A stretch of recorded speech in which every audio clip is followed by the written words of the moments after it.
Matthieu 14, au verset 22, et on va lire ensemble jusqu'au verset 33.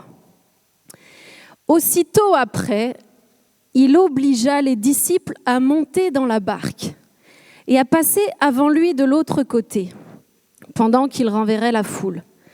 Quand il l'eut renvoyé, il monta sur la montagne pour prier à l'écart. Et comme le soir était venu, il était là, seul.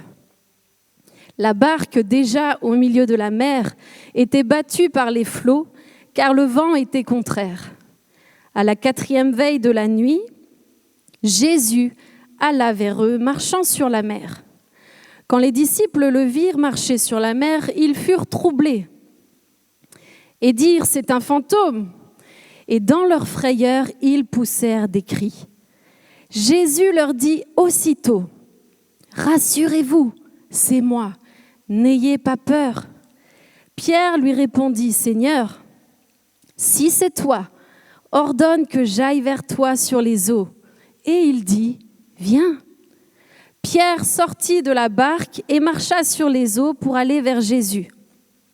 Mais voyant que le vent était fort, il eut peur et comme il commençait à s'enfoncer, il s'écria « Seigneur, sauve-moi !» Aussitôt, Jésus étendit sa main, le saisit et lui dit « Homme de peu de foi, pourquoi as-tu douté ?» Et ils montèrent dans la barque et le vent cessa. Ceux qui étaient dans la barque vinrent se prosterner devant Jésus et dirent « Tu es véritablement le Fils de Dieu. » Amen. Nous connaissons bien cette histoire et nous parlons assez souvent, pour la plupart du temps, de la partie la plus évidente de ce texte. La partie qui est celle de marcher sur l'eau, sur vivre le miracle, sur entrer dans le prodigieux, le surnaturel. Et il y a un point capital dans ce texte qui se passe avant tout ça. Et c'est de ce point-là qu'aujourd'hui, j'aimerais pouvoir vous parler. Parce qu'avant de marcher sur l'eau, il va falloir apprendre déjà à faire ce que le Maître nous montre. Je vous parlerai dans un second message de ce que marcher sur l'eau veut dire et de ce que ça impliquera dans notre vie de tous les jours. Mais pour commencer, j'aimerais déjà vous rappeler le contexte de ce récit. Je vous le dis souvent, quand vous lisez votre Bible, ne vous cantonnez pas juste à un verset, prenez le contexte en entier. Et dans le chapitre qui précède cette histoire, on va voir quelques versets plus tôt que Jésus apprend que Jean-Baptiste vient d'être décapité. Okay ? Il vient d'être décapité par Hérode et suite à cette nouvelle, la parole de Dieu nous dit que Jésus décide de se retirer dans un lieu désert. Son cœur est lourd, son cœur est triste. J'imagine comme nous l'aurions tous été à la nouvelle d'un proche qui vient de disparaître. Donc Jésus part dans une barque et alors qu'il part, il nous est dit que la foule va le suivre. Okay ? Tout ça, c'est le chapitre d'avant. La foule le suit. Il nous est même dit que les gens viennent des villes pour aller à la rencontre de Jésus. Et qu'est-ce qu'il va faire ? Jésus va être ému de compassion pour cette foule. Il va guérir des malades, il va les enseigner, puis ensuite il va tous les nourrir. Et là, on arrive au fameux miracle des 5 pains et des 2 poissons. D'accord ? Donc c'est juste après ça, quelques minutes après, quelques heures après, que le texte que je viens de vous lire va prendre place. C'est dans ce contexte-là. Donc je dirais que ce fut une journée plutôt chargée pour Jésus, plutôt intense. Son ami meurt décapité. Il va être émotionnellement très éprouvé à ce moment-là, d'où le désir de se retirer. Puis vient la foule et la compassion de Jésus va l'emmener non seulement à la guérir, mais à l'enseigner et à la nourrir. Et là, on ne parle pas d'un petit repas entre potes, on parle d'une foule de 10 000 personnes. Et c'est enfin, après tout cela, que Jésus va pouvoir se retirer. Et j'aimerais aujourd'hui, si vous me le permettez, vous parler du retrait. Le retrait. Au verset 23 de ce texte, il nous est dit « Quand il l'eut renvoyé, Il monta sur la montagne pour prier à l'écart. Jésus va monter, se retirer, prier à l'écart et il va rester là tout seul. Et lorsque je lis cela, plusieurs questions que j'aimerais vous partager me viennent. Peut-être que la première serait de savoir quand une mauvaise nouvelle arrive, quand une mauvaise nouvelle tombe dans notre quotidien. Est-ce que je suis prompte et prompt à me retirer comme Jésus allait le faire à ce moment-là?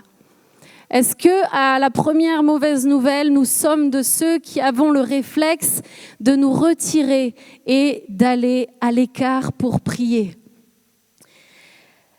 Là, Jésus va, avant de multiplier des pains et de guérir des malades, chercher à trouver un moment où il peut être seul pour sûrement aller pleurer aussi son ami Jean-Baptiste qui venait d'être décapité, mais surtout pour retrouver son Père céleste. Peut-être que nos vies et vos vies servent à bénir, comme Jésus était en train de le faire. Peut-être que vos vies servent à bénir d'autres, à apporter de la nourriture ou à les enseigner ou à les guérir.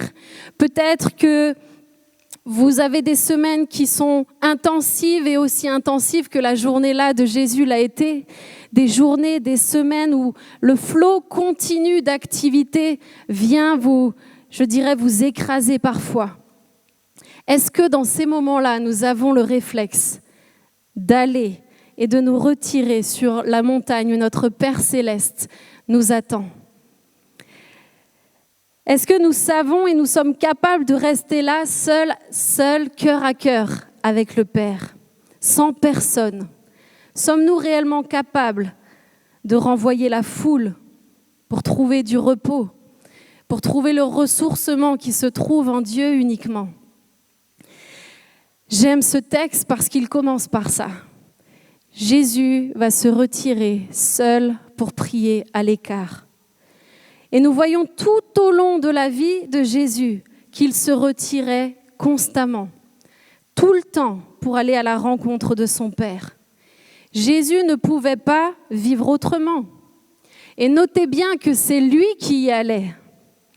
C'est Jésus qui se retirait pour aller soit dans le désert, pour aller à la montagne, pour aller dans un lieu seul. C'est Jésus qui allait chercher cet endroit de calme et de solitude. Ce n'est pas Dieu le Père qui venait entre deux miracles lui dire « Mon fils, je viens te donner une petite dose de force, une petite dose de courage. » C'est lui qui allait chercher. Jésus se nourrissait de ses retraites. Jésus était totalement dépendant de ses retraites. Dieu le Père ne venait pas lui faire des petits coucous comme ça entre deux activités. Non, il l'attendait seul sur la montagne, seul dans le désert. La présence de Dieu est-elle réellement notre oxygène? C'est ma question pour vous aujourd'hui. La présence de Dieu est-elle réellement ton oxygène? Est-elle réellement cet oxygène sans lequel nous finissons tous par mourir? Certes, des prodiges avaient lieu quand Jésus était présent, comme nous venons de le lire.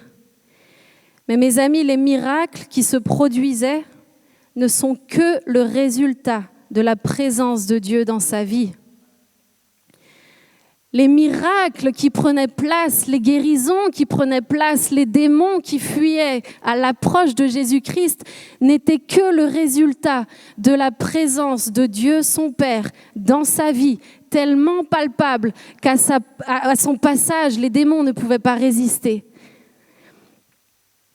Jésus ne vivait pas pour accomplir des miracles. Écoutez bien ça, il ne vivait pas pour cela. La raison du passage sur terre de Jésus était uniquement de faire la volonté de son Père. La Bible nous dit que Jésus n'avait pour seule nourriture de faire la volonté de son Père. Et la volonté de son Père se trouvait où? Elle se trouvait lorsqu'il était seul avec lui. C'est uniquement là que Jésus va trouver l'essence même de sa vie, le pourquoi de son mandat.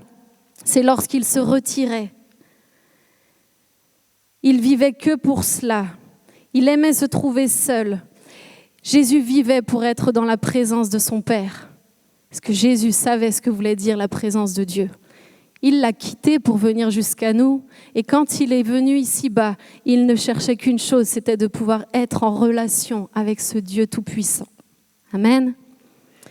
Jésus n'a jamais recherché les foules, mes amis, mais il a continuellement cherché son Père. Jamais Jésus n'a cherché les foules. Jamais Jésus n'a cherché qui que ce soit, si ce n'est de connaître la volonté de son Père et lui obéir. La présence de Dieu est la seule chose dont toi et moi avons besoin ici-bas. La sainte présence de Dieu est la seule chose dont nous avons besoin pour vivre ici-bas et parfois, je dirais même, pour survivre ici-bas. L'absence de sa présence va provoquer en nous un manque d'oxygène. Ce manque d'air, et parfois cela ira jusqu'à être physique, où nous allons le ressentir là dans nos poumons quand les choses vont venir nous oppresser, quand nous ne pouvons plus respirer. Et croyez-moi, je sais de quoi je parle pour l'avoir vécu moi-même. J'ai été privée du souffle dans mes poumons, physiquement. J'ai été privée de cet air à cause d'une vie menée à 1000 à l'heure, à cause de cet empilement d'activités qui ont été la toxicité de mon quotidien et ont détruit mon souffle physique, mon souffle émotionnel, mon souffle spirituel. Ce souffle qui, lorsque vous ne l'avez plus, vous savez, vous réalisez, est le cadeau le plus précieux que Dieu le Père vous a fait lorsqu'il vous l'a donné. L'absence de sa présence a étouffé ce que j'ai eu de plus précieux sur une courte durée, et je le remercie pour ça, pour son miracle dans ma vie. Et dans Genèse 2, au verset 7, nous voyons vraiment que l'Éternel forma l'homme de la poussière de la terre, il nous est dit. Il souffla dans ses narines un souffle de vie et l'homme devint un être vivant. Respirer, mes amis, respirer. Ce verbe devenu si banal. On ment comme on respire, n'est-ce pas? Respirer est la plus grande grâce qui t'est faite chaque matin lorsque tu te réveilles. Ce souffle s'est atrophié dans ma propre vie au fil des années, au fil du temps perdu. Et je le dis et je pèse mes mots, du temps perdu dans un système moderne de réseaux en tout genre, système construit pour nous détruire. La réalité de ce monde, c'est que nous vivons dans un monde construit pour nous détruire, pour atrophier le souffle de vie qui vient seulement dans la présence de Dieu. Et vous savez, lorsque vous vous noyez au détour d'une noyade, les quelques prises d'air que vous pouvez avoir finissent toujours par donner la mort, n'est-ce pas ? On a beau sortir la tête de l'eau, à un moment donné, cet oxygène va nous manquer. Et parfois, je crois que dans nos vies chrétiennes, nous vivons comme cela. Nous sommes comme des morts vivants. Le corps fonctionne, nous marchons encore à peu près, nous tâtonnons à peu près, nous essayons à peu près de vivre une foi qui veut à peu près dire quelque chose. Mais nous sommes morts intérieurement. Notre âme est morte intérieurement parce que l'oxygène dont nous avons besoin se trouve dans le retrait, mes amis, se trouve dans la présence de Dieu lui-même, se trouve dans la solitude avec Dieu. Amen. Si je vous pose des questions aujourd'hui, c'est pour que vous puissiez évaluer aussi votre santé et votre état de santé spirituelle. Parce que le souffle que Dieu nous donne est le même, celui qu'il a donné à Adam lorsqu'il a créé l'homme, est le même donné par le Saint-Esprit à chaque fois que je me retire seule avec lui. Le souffle de vie est celui qui me permet et qui va permettre à mon esprit d'être en vie, est celui qui va me permettre de remplir mes poumons de sa présence. C'est même Saint-Esprit est le point capital de notre vie chrétienne. C'est ces poumons remplis de l'Esprit de Dieu qui doit animer notre quotidien, mes amis. C'est ce à quoi Jésus travaillait constamment. Et si nous voulons vivre ici-bas comme lui l'attend, c'est-à-dire dans une marche par l'Esprit et non pas par la chair, nous sommes ces êtres spirituels étant appelés à vivre de manière spirituelle. Il nous faut alors savoir trouver l'oxygène dans le seul endroit où nous pouvons le trouver, c'est seul avec le Père, dans sa présence, dans le retrait.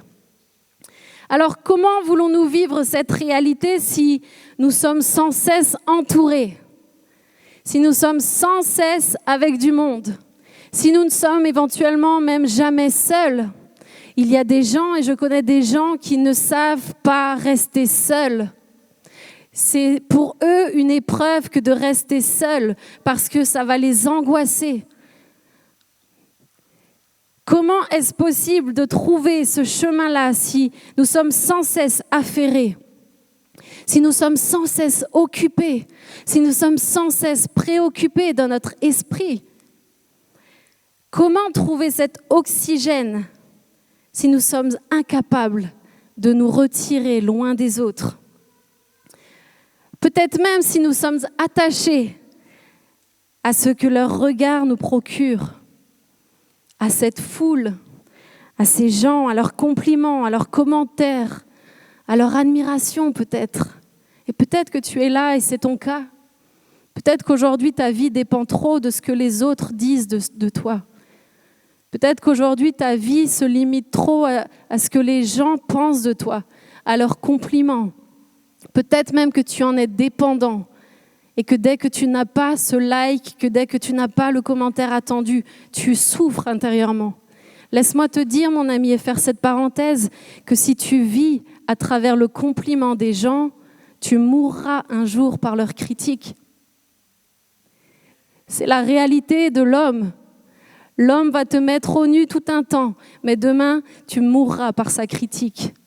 Parce que nous ne sommes que des hommes. Et c'est pour cela qu'il nous faut absolument et constamment chercher l'approbation du seul et de l'unique qui t'a créé, c'est ton Père céleste. C'est lui seul dont tu as besoin. C'est sa présence seule dont tu as besoin. Laisse tomber tout le reste. Oublie les compliments des gens. Oublie ce que les autres pensent de toi. Attache-toi à Jésus lui-même. Amen. Peut-être que les activités, le travail te submergent. Peut-être que les enfants, la famille, ton mari, ta femme prennent toute la place. Il y aurait tellement de choses à lister. Mais j'aimerais nous rappeler aujourd'hui que vouloir vivre de grandes choses sans connaître ce chemin de solitude qui nous mène à l'écart dans la présence de Dieu est illusoire. C'est illusoire de penser que nous pouvons vivre de grandes choses sans découvrir le chemin de la présence de Dieu. Et ce chemin, mes amis, il a un prix. Et ce prix, vous voulez le connaître aujourd'hui? C'est celui de votre temps. Le prix de la présence de Dieu, c'est ton temps. Notre temps est précieux, mais j'aimerais vous rappeler quand même qu'il vous appartient. Mon temps m'appartient et je fais ce que je veux de mon temps. Ce monde va chercher à nous le dérober par tous les moyens possibles pour nous empêcher de découvrir ce chemin. Un tas de choses inutiles aujourd'hui remplacent la présence de Dieu. Les amis, soyons honnêtes. Soyons honnêtes avec nous-mêmes et soyons honnêtes avec Dieu. Je n'ai pas le temps, j'ai pas le temps, j'ai trop de choses, j'ai le travail, la famille, les amis, les bouffes, les apéros, les machins. Mais ton temps t'appartient. Si tu ne prends pas le temps, c'est ta responsabilité, parce que le temps t'appartient. C'est un cadeau que Dieu te fait. Quand tu te lèves le matin, il te donne 24 heures. À toi de décider ce que tu en fais. Quel est le temps que je consacre réellement seul, à l'écart et loin de tout pour nourrir et entretenir ce cœur à cœur avec Dieu, pour respirer comme lui le désire, pour s'arrêter comme lui le désire? C'est des questions que je nous pose. Quel est le temps que je lui consacre? L'ennemi de nos âmes travaille à une seule chose, c'est celui de vous éloigner et de m'éloigner de ce cœur à cœur avec le Père. C'est la seule chose à laquelle il travaille. Il ne travaille pas à faire fuir les foules et il ne travaille pas à faire fuir les malades qui ont besoin de Jésus. Il travaille à faire fuir des hommes et des femmes qui ont rencontré Christ et qui connaissent le chemin de son cœur. L'ennemi de nos âmes va chercher à simplement t'empêcher de prendre ces temps de retrait parce qu'il sait que dans ces temps de retrait, l'impossible devient possible. Il sait que dans ces temps de retrait, ta foi s'élargit. Il sait que dans ces temps de retrait, ton souffle s'intensifie. Tes poumons sont remplis d'une vie nouvelle. Et le diable fera tout pour t'empêcher de venir dans cet endroit de secret, dans cet endroit de solitude où le Père va remplir ta vie de son Esprit Saint. Amen. J'ai appris tellement de choses, beaucoup de choses dans la présence de Dieu lorsque j'ai été privée de mon souffle. Et plus jamais, je ne laisserai rien ni personne ne me le dérober. Jamais, jamais plus. Et il est important qu'aujourd'hui, vous puissiez faire un bilan véritable. Et mon souhait peut-être pour cet été, c'est que ce mois d'août puisse être un véritable bilan dans vos vies. Quel est le temps que je consacre à mon intimité, à mon cœur à cœur avec le Père? Prenez du temps pour faire le point et répondre à des vraies questions. Ne vous trompez pas vous-même.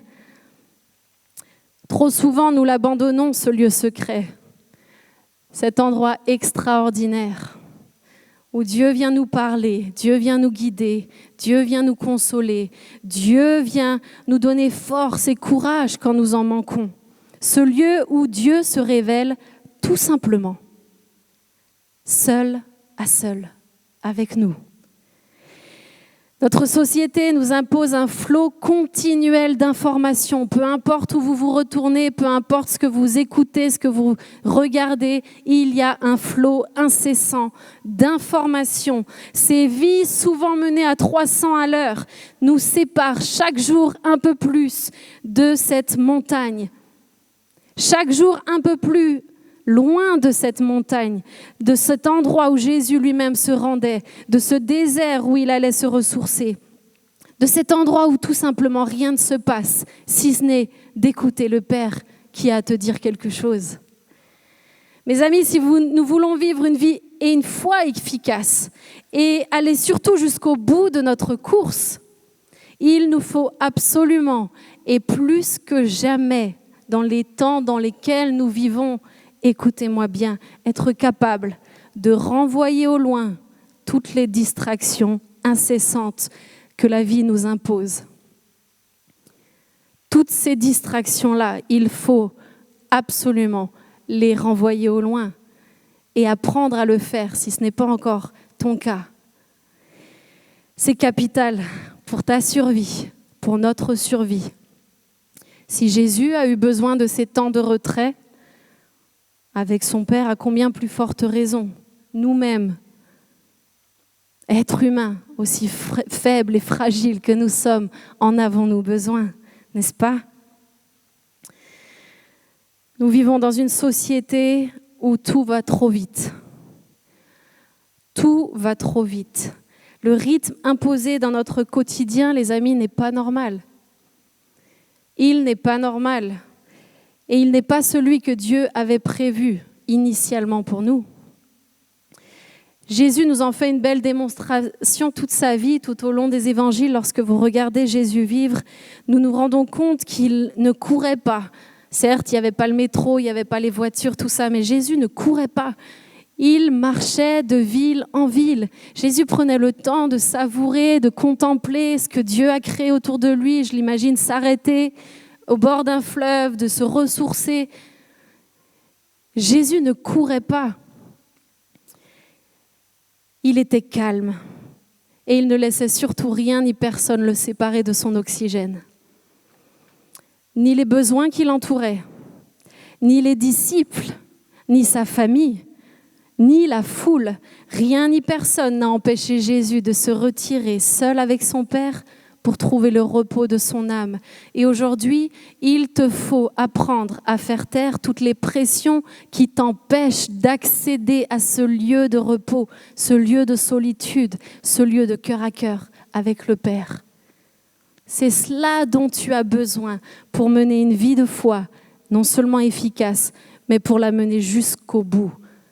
Parce qu'humainement, nous ne pouvons pas tenir à 300 à l'heure sur toute une vie, sans jamais aller chercher à la source notre oxygène.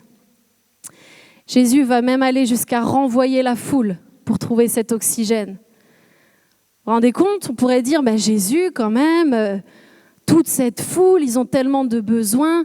Mais Jésus, à un moment donné, dit stop, je vais les renvoyer. Vous les disciples là, vous me devancez, vous prenez la barque et moi, je me tire. Je vais sur la montagne et je vais rencontrer mon Père. Vous croyez vraiment que dans la foule, il n'y avait plus de besoins quand il les a tous renvoyés? Les besoins étaient encore nombreux, mais Jésus a su renvoyer la foule. Et croyez-moi, s'il était encore sur terre aujourd'hui, c'est ce qu'il continuerait à faire. Il ne chercherait pas des followers et il ne chercherait pas des foules, Jésus. Non, Jésus ne chercherait l'approbation de personne, si c'est celle de son Père. Continuellement. Et c'est cela que nous devons rechercher, l'approbation de Dieu le Père. L'approbation des hommes ne vaut rien, mes amis. Et si tu es dans cette situation où tu perds ton temps, où ton énergie, tu la dépenses à chercher des gens pour te suivre, des gens pour t'admirer, des gens pour t'aimer, alors je te le dis, tu perds ton temps. Et pire que ça, tu gâches ton temps, tu le gaspilles alors qu'il est précieux et que tu pourrais recevoir bien plus si la présence de Dieu lui-même. Jésus nous montre tout au long de sa vie qu'il a fait l'inverse de ce que nous faisons bien souvent. Jésus est allé à l'encontre de tous nos codes. Et j'aimerais nous encourager aujourd'hui à réellement nous attacher à l'essentiel, à savoir et à apprendre à nous retirer dans la présence de Dieu. Au verset 24, on lit que la tempête va se lever. Et au verset 25, le miracle a lieu. Jésus alla vers eux marchant sur la mer. Mais notez bien cela, Jésus va marcher sur la mer quand ça? Juste après s'être retiré, juste après avoir quitté la foule, juste après s'être éloigné de l'agitation de son quotidien, juste après avoir rencontré son Père. Le miracle a lieu à ce moment-là. Et vouloir vivre des miracles sans savoir passer du temps seul avec Dieu est impossible, mon ami. Jamais le Père ne te permettra d'accéder à cette dimension-là si tu ne le connais pas lui-même. Ce n'est pas possible de vivre des miracles et de partager les prodiges de Dieu sans connaître sa présence. Les miracles sont le seul résultat de sa présence dans ta vie. Et croyez-moi, le plus beau et le véritable miracle, c'est de pouvoir communier aujourd'hui encore, en 2021, avec le Dieu Tout-Puissant, avec ce Dieu merveilleux, ce Père extraordinaire qui t'a créé, qui t'a voulu, qui t'aime, qui t'a choisi et surtout qui te cherche. Jésus cherchait son Père et Jésus est notre modèle. Si nous sommes appelés chrétiens, nous sommes appelés petits Christ. Et si Christ a pratiqué le retrait tout au long de sa vie sur terre, nous sommes appelés à pratiquer le retrait. La vie de chrétien est une vie solitaire parce que Dieu ne pourra pas te faire vivre par procuration la foi de quelqu'un d'autre. La foi, c'est quelque chose de personnel. Vivre des miracles, c'est quelque chose de personnel. Et tu ne peux pas t'approprier le miracle de quelqu'un d'autre. Et le miracle de quelqu'un d'autre dépendra de la relation que ce quelqu'un d'autre a eue avec Dieu le Père. Tout commence ici, mon ami. Et je t'encourage de tout mon cœur à chercher ce que ce Père céleste, doux et merveilleux, nous enseigne ici. C'est-à-dire à monter sur la montagne, à rester sur cette montagne et à y rester seul, à y rester seul. Monter sur une montagne ne se fait pas en 5 minutes. Monter sur une montagne ne se fait pas en sprintant non plus. Et vivre à 200 à l'heure, sans jamais t'arrêter, ne te permettra jamais de rencontrer Dieu et encore moins de tenir sur la durée. Monter une montagne, c'est une ascension qui se fait pas à pas, pas à pas. Parfois, nous allons être sur des chemins étroits. Et souvent, lorsque nous montons en montagne, les chemins sont étroits. Parfois, les chemins seront glissants. D'autres fois, les chemins seront rocailleux. Parfois, les chemins jusqu'en haut de la montagne sont des chemins difficiles. Et c'est pour ça qu'on préfère éviter tout ça, qu'on préfère prendre l'autoroute de la vie, l'autoroute à 4 voies, 6 voies, qu'on la donne, on s'éclate et on vit la vie à 300%, à 3000%, on se submerge d'activités, on se submerge au nom de bien des bonnes choses. Au nom de bien des bonnes choses, on peut s'occuper la vie en étant chrétien à faire que des bonnes choses, mais à passer à côté de l'essentiel. Tu peux toute ta vie être chrétien et servir Dieu et aller par tout le monde pour servir, donner, mais tu as passé à côté de l'essentiel. C'est de connaître Dieu le Père. C'est d'avoir un cœur à cœur avec lui. Et j'aimerais t'encourager à vivre pour l'essentiel. Parce que lorsque tu vis l'essentiel, crois-moi, les miracles viennent avec. Les miracles accompagnent la présence de Dieu parce que la présence de Dieu est si puissante qu'on ne peut pas les retenir. Cette ascension te demandera du temps. Cette ascension te demandera de l'endurance, de la persévérance, de la pratique. Et lorsque tu es en haute montagne, s'il y a des gens qui font un peu de randonnée en haute montagne, tu peux passer du soleil à l'orage en un clin d'œil. La météo peut changer comme ça. En un clin d'œil, tout peut basculer. Et parfois, c'est ce que Dieu permet dans nos vies et dans notre chemin de foi, sur ce chemin étroit, chemin rocailleux. Il permet parfois l'orage en un clin d'œil de se manifester pour faire grandir notre foi, pour tester notre foi, pour élargir notre foi. Il permet ces changements climatiques pour nous apprendre à le tenir par la main en continu, qu'il y ait du soleil, qu'il y ait du vent, qu'il y ait de l'orage. Dieu veut nous apprendre à marcher sur tout type de terrain jusqu'à arriver au sommet de sa présence. Amen. Lorsque tu es en haute montagne, plus tu montes, moins tu as d'oxygène. Avec Dieu, c'est tout l'inverse. Plus tu te retires, plus tu le cherches, plus tu restes seul dans sa présence, mon ami, plus tu auras de l'oxygène. Plus la vie du Saint-Esprit en toi prendra la place. Plus tu vas vivre une vie saine et une vie sereine. Et nous nous trompons quand nous pensons que le temps consacré dans l'intimité, dans la présence de Dieu est un temps perdu. Parce que c'est un temps qui va te faire gagner de nombreuses heures dans ton quotidien. Sa douce présence, sa paix, sa sérénité, son assurance vont être tout ce dont tu as besoin pour vivre tes journées comme lui l'entend, pour laisser son cœur battre dans ta poitrine et respirer au rythme de ce que lui te donne. Amen. J'aimerais inviter le groupe de louanges et j'aimerais nous inviter tous, là où nous sommes, à simplement fermer nos yeux. Ce message est un message simple, un message qui nous rappelle l'essentiel, mais je crois que nous vivons dans un monde où l'essentiel nous est volé. Cet essentiel de notre temps nous est volé.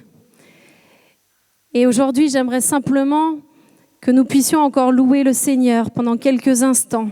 Et pendant que nous allons le louer, je t'encourage à peut-être commencer à faire ce bilan dans ta propre vie.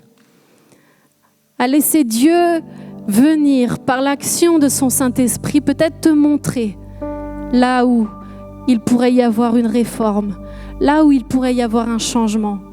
Dieu t'aime. Et Dieu aimait extrêmement quand Jésus venait à sa rencontre.